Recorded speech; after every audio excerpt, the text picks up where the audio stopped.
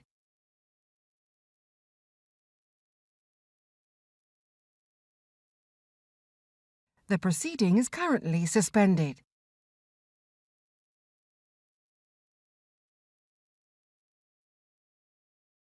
The proceeding is currently suspended.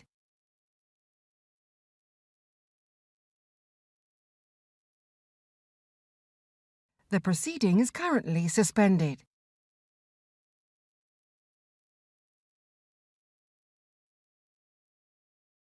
The proceeding is currently suspended.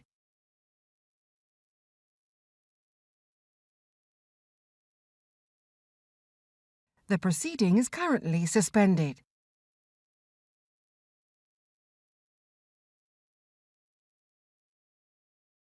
The proceeding is currently suspended.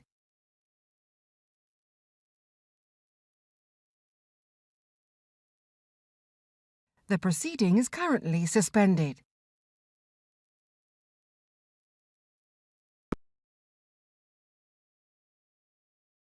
No, all I wanted to say was... Answering a question I haven't yet finished.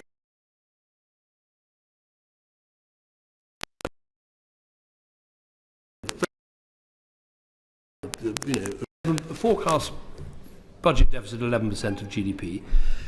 There is no defence and security without economic security, and we made the choice to deal with the deficit, get the economy growing, and the results of that were very successful.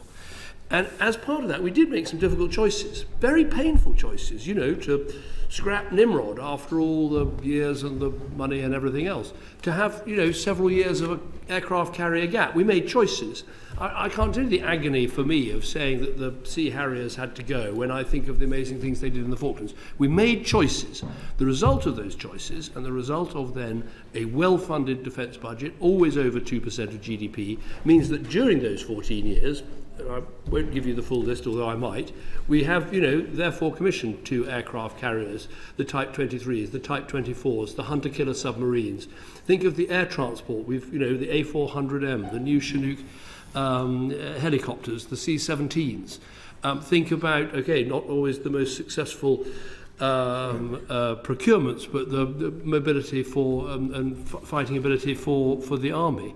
Across all the services, a massive renewal programme because we sorted out the economy, we made difficult choices, and then we invested. I mean, look in yes. Perhaps if I now. Now you can come in. Yes, the question is that I recognise all those difficult choices, and I was part of them. What I'm asking you is, on reflection, though, to accept the fact that the diminution of warfighting resilience and therefore conventional deterrence is at least a part of the reason that Russia invaded firstly Crimea and then Ukraine. It was a failure of conventional deterrence in Europe. No, because Putin invaded Ukraine in 2014 because he thought he could get away with it, because everyone was distracted by what had happened in Kyiv. And because Ukraine wasn't a member of NATO, it wouldn't matter how many weapons the rest of Europe had. That wasn't going to deter Putin. If Ukraine had been made a member of NATO, which I supported in 2008 when I was leader of the opposition, different story. So I don't accept that you can make all sorts of arguments why we should have spent more on defence, but the argument that had we spent more on defence, Putin wouldn't have played around in Ukraine in 2014 and invaded in 2022, not the case. I'm surprised that you put such a low price on conventional deterrence when one of the main arguments... I put a huge price on conventional deterrence. ...that is now declared is going to go on building back the resilience and conventional deterrence capability of NATO. I'm a massive... move on to the...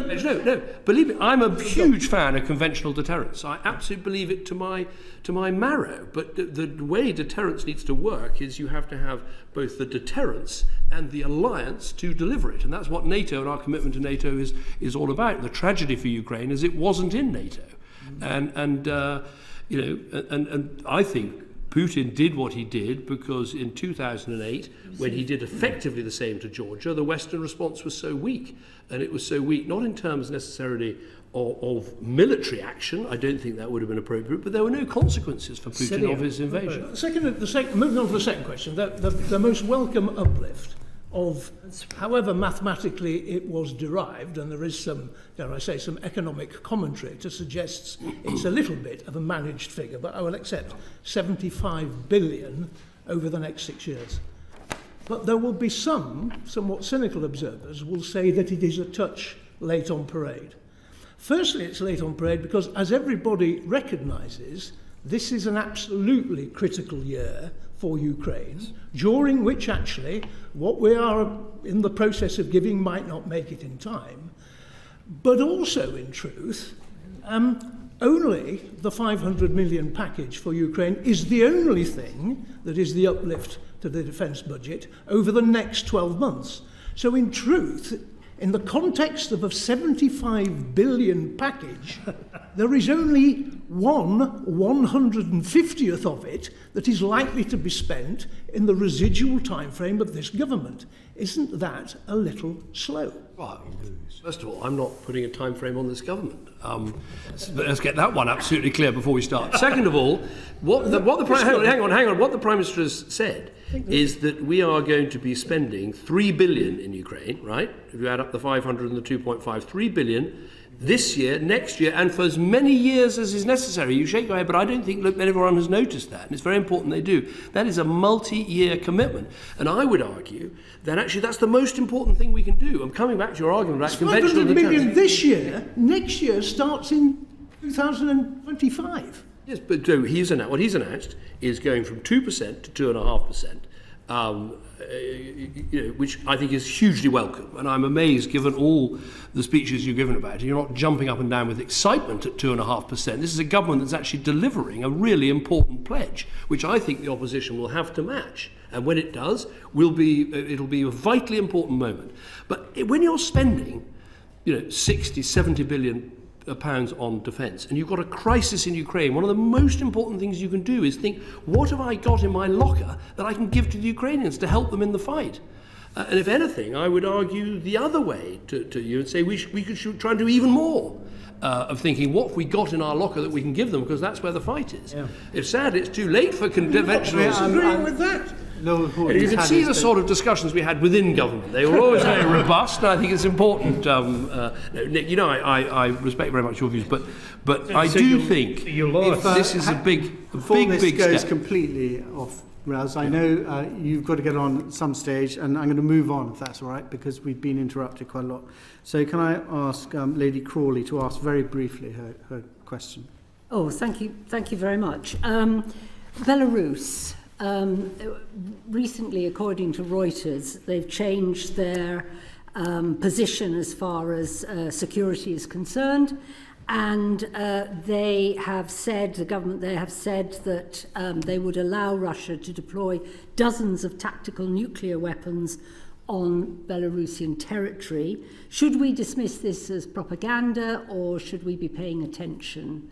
I also wanted to talk about, as you know, the fact that several of us in the House are godparents to Belarusian young political prisoners, and what effect do you think your government sanctions have had on the regime? Is it hurting them? We have a number of questions. I'll be as brief as I can. I mean, first of all, we're aware of the comments made by President Putin saying that Russia's deployed tactical weapons to Belarus. We, at the Vilnius summit, said that we condemn this announcement and encourage the entire international community to do the same.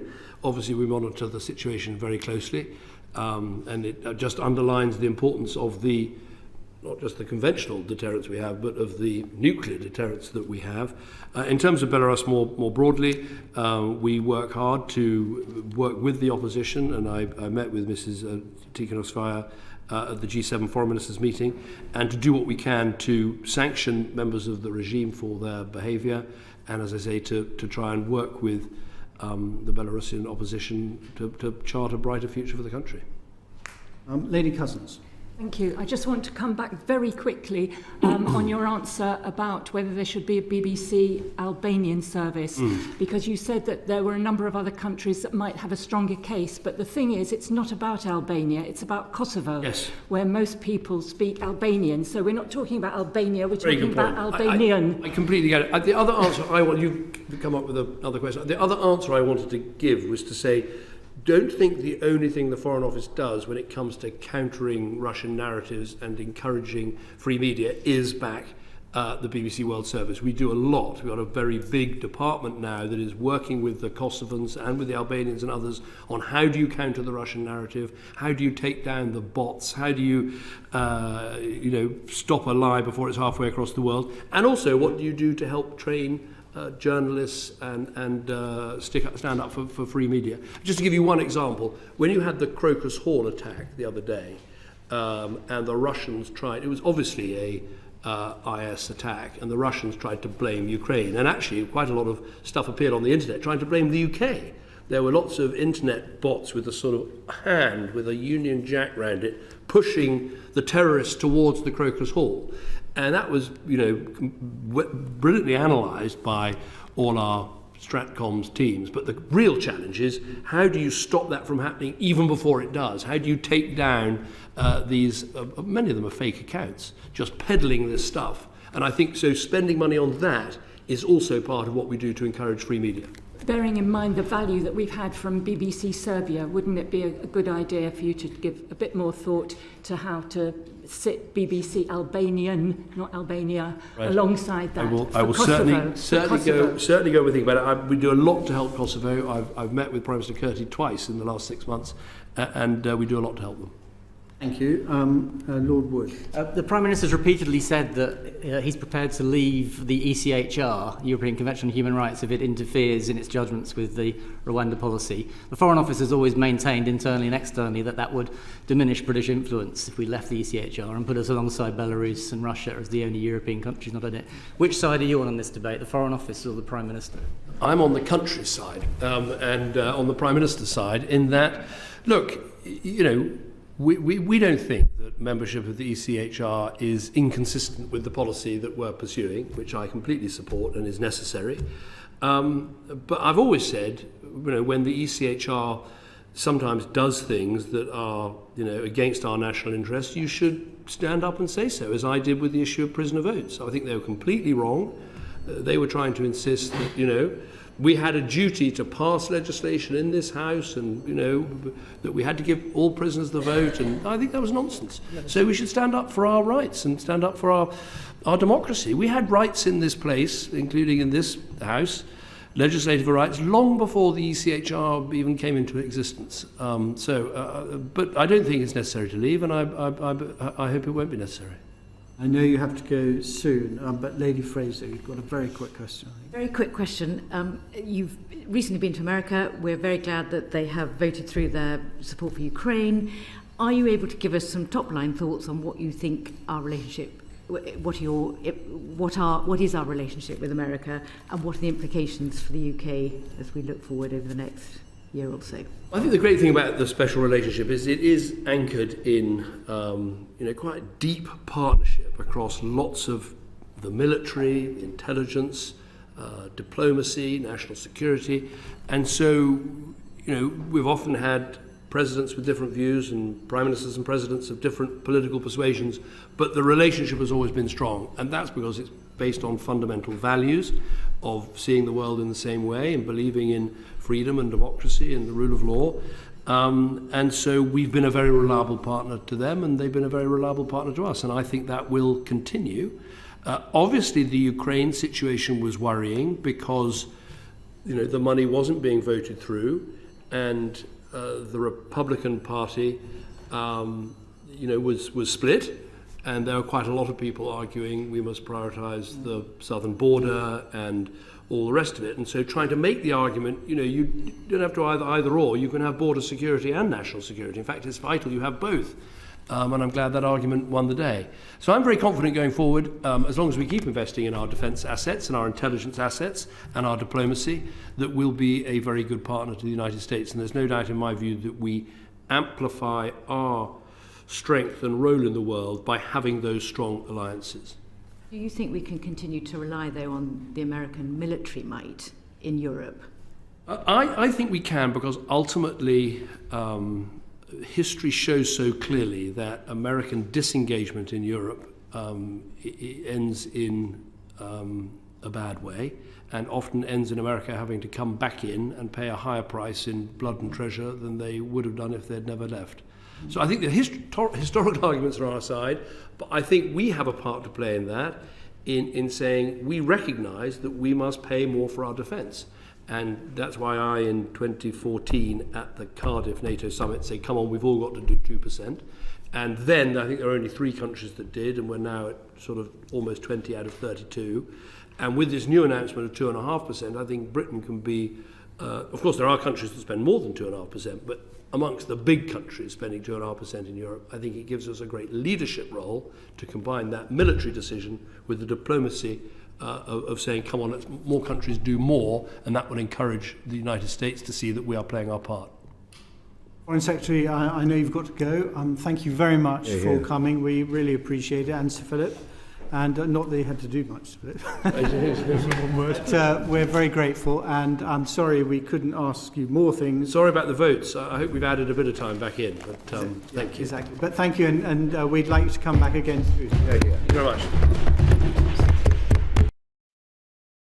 The proceeding has ended.